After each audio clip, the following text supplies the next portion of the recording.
The video, we're working on this Tecumseh 4 horsepower. It's a chipper vac used for your leaves and whatnot for cleanup. What happened was it wouldn't start.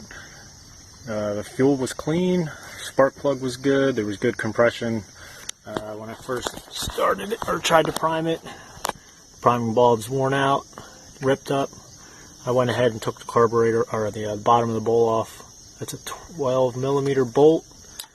As you can see over here, this was neglected to be cleaned, so that's part of the issue. The gasket that goes around the bowl is pretty much cracked and obsolete. It was dripping from there also. So basically what I'll do is get a new gasket here, clean out the bowl, get a new primer bulb, and probably drop the rest of this out, clean it up, and report back. Okay, so a few days later I got the parts that I needed, and the O-ring one here is part number 631021B. That comes with the jet needle inside and a gasket, the O-ring. So I'm going to drop all this off. You can see I put the new primer bulb in. If you missed that video, check it out. I made it. First thing we're going to do is take off the air filter top cover. Take out the dirty filter, which probably needs replaced or cleaned. And then we'll come down here, and there's two bolts on either side that need to come out. You can either use a wrench or a Phillips screw head driver to remove those. And once you take out the second bolt, just go ahead and remove this cover. And just be careful, there is a gasket that sits down in here. Don't want to lose that. And the next thing you want to do is remove these two bolts down here. You can use a Phillips screw head driver again. And once you loosen those, you can pull this away, and that'll give you clearance to take out these two 5/16 bolts. And if I can backtrack for just 1 second, I would leave this bolt attached, one of them attached. That way it's pretty secure here, and then you can break these two bolts loose. The reason we do it this way is because if these bolts are tight up against the engine block, you can't get to this one because the cover's covering it up. That's why we do it that way. Okay, once that second bolt is out, which it almost is, come on, there we are.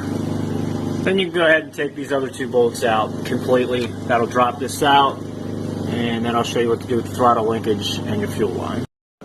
Go ahead and lift up, that'll drop this part off. Linkage is still connected, that's good. We'll just drop this down. As you can see, this link is still attached. Just turn this a little bit, pop the linkage out that way. Get a flathead screwdriver behind the fuel line here and pry that back, and that'll disconnect all that. Okay, now that that's off, I did just like I said, twisted this a little bit, pried off the fuel line. Now we can get down in here, and since I already cleaned this out with carb cleaner before I did this video, I'm just going to take the new rebuild parts and change them out, and then hook this back together. Okay, I'm hoping this comes out clear on the video, but as you can see, the spring has to go around like that on the float, and then the jet sits down like that, and then we're going to insert this into the bowl. So we drop this down, the jet goes into this little hole right down there, and then when these holes line up, we'll put the pin back through. New gasket sits in there real tight. Put that over the cover and insert this bolt and tighten it up. Again, it's time to reinstall everything. If you missed how to do that, just go back in this video and check.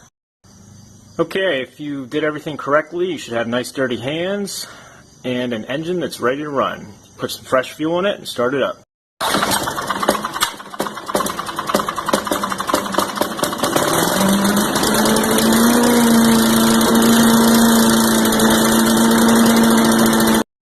As always, I hope you took something valuable away from this video and you learned from it.